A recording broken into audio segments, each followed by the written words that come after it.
Hi everyone. So not everyone is on Twitter. Some of you are just on Instagram, some of you are just on Facebook, and some of you are just on Telegram. But what's been going on with this issue of potentially vaccinating children here in the UK from the ages of 12 to 15? A lot of people have been speaking out about this, and it's just a little bit of a roundup of what's been happening on social media and some of the names that I've seen.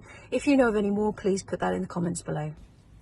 So first we go to Kate Silverton. She's one of the main BBC News anchors, and she put, "My question, how can we know it is safe and effective for children when there is no long-term safety data?"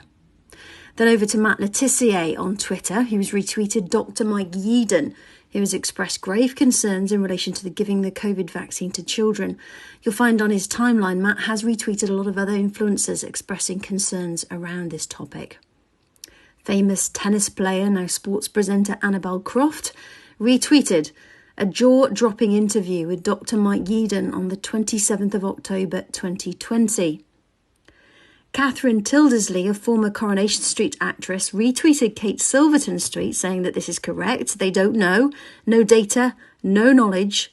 Worth looking at the fatalities and injuries from children's trials in the USA. Children are not dying from COVID. Former BBC presenter Sue Cook, who was the main presenter for Children in Need and Crime Watch, says that we should wait for longer-term data before thinking about vaccinating children.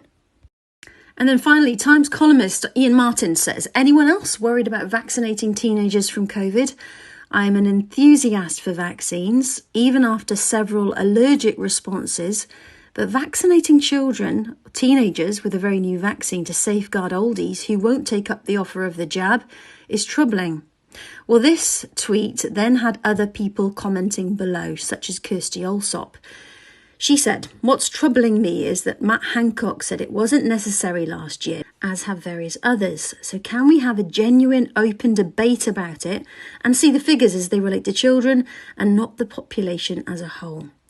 She's also said on Twitter, "Does anyone know what vaccinating under 18s in the UK will cost?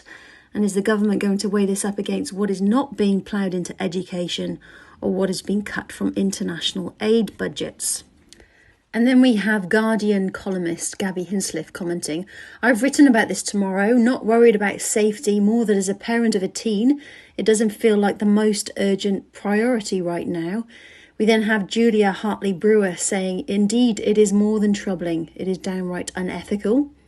And then the MP David Warburton saying, "It certainly worries me on a smorgasbord of levels. Take your pick."